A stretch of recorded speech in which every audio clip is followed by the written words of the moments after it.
Welcome to Melbourne TV. I'm joined by Craig Jennings in the lead up to this week's clash against the Dogs. And Jenno, it's been a great week for the club. How the coaches sort of reviewed the clash against the Gold Coast? Yeah, we're really happy with the result. It's good to travel with such a young team. I think we're the youngest team on the weekend. And to win the way we did was really pleasing. And again, though, we were a few goals behind, but we're backing our structure and our system and the way we want to move the footy and the way we want to defend. And it's taking a little bit of time, but we're getting the results we want. And anytime you travel and get a win, you take it. This week against the Dogs, your old side, personally, what's that like coming up against guys you worked with last year?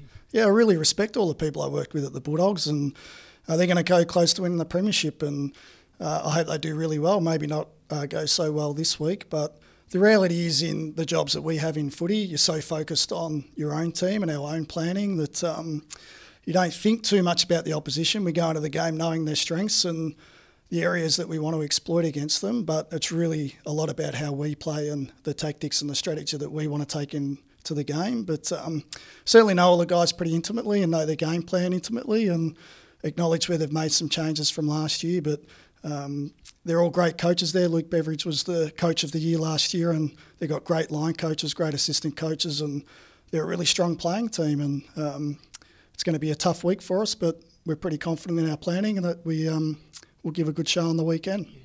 You touched a little bit there just on the changes. What have you really noticed this year from last year as opposed to this season? With the Bulldogs or Melbourne? With the Bulldogs. Well, they're still a power scoring team, and North Melbourne kept them to a little bit of a lower score, and they're on record that they were a little bit more aggressive or bold with their ball movement, but not a lot of changes in terms of their strengths. But they've, after the final last year, I know that they reviewed that game really intently, so they've been just some minor little tinkerings with some stuff at stoppages and their forward setups and defensively, but no different to how every team responds from one season to the next. And the stuff that they're really good at, they're still really good at. Really good team defence and probably the most powerful scoring team in the competition, and they're great at the contest. And I guess on the flip side, what have you noticed from Melbourne on the outside last year as opposed to being on the inside this year? Yeah, I guess you never know too much about a team from the outside. Only the weeks or two, the one or two times you play them in the season. But I know from being here that it's a very positive environment. We really focus on educating the players. It's a very young list, so it hasn't worked perfectly on weekends. But we're 4-3 for the year. We had a really good NAB Cup series. We're still really good at the contest, still really focused on that. But we've made some adjustments with our stoppages and the way we move the footy and the way we defend. And I guess it's all evident in the fact that we're got a really big difference in our scoring power this year. We're up 6 goals a week on last year, and defensively we're pretty similar to what we were last year. But all of our games based on the contest, and that won't change any year that we play. Do you notice the Bulldogs and Melbourne are very similar in terms of their list and where they're at the moment? Do you see them very similar?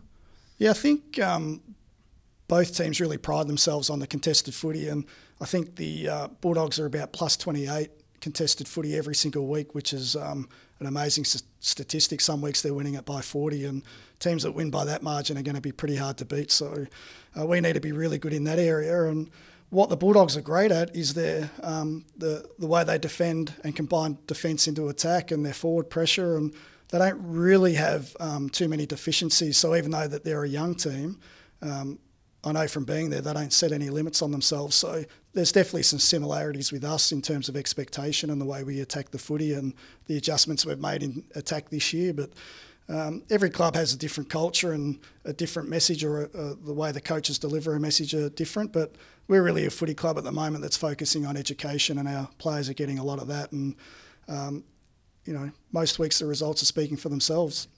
I guess also the influence of Brendan McCartney at both clubs. I mean, just what have you noticed he's brought to both the Bulldogs, a few years back and now at Melbourne? Yeah, I guess I can add to that. I worked with Brendan at the Essendon Footy Club, and he laid a really good foundation there. And I guess what Macca is a lead at, and everybody knows he's a lead at, is the stuff around the contest and the way he teaches it and the way he works with the players and how encouraging he is. And so that's what I've seen. His first class at this footy club, and I didn't work with him at the Bulldogs, but clearly they're number one contest team, and that's credit to all their line coaches at the Bulldogs as well. We can't forget that they all do a terrific job, and there's a lot of premiership players at that footy club, and Brady Montgomery and Joel Corey, Stephen King all played in premierships, and Jan Siracusa and Rowan Smith are great coaches as well, and played really long careers. So as a coaching group over there, they really know what they're doing, and they're very lateral and creative and really good tactically. So we've definitely got our work cut out this week. And back to Brendan, he's probably worked with 40 assistant coaches, and he's definitely the best assistant coach I've worked with, and it's a bit of a privilege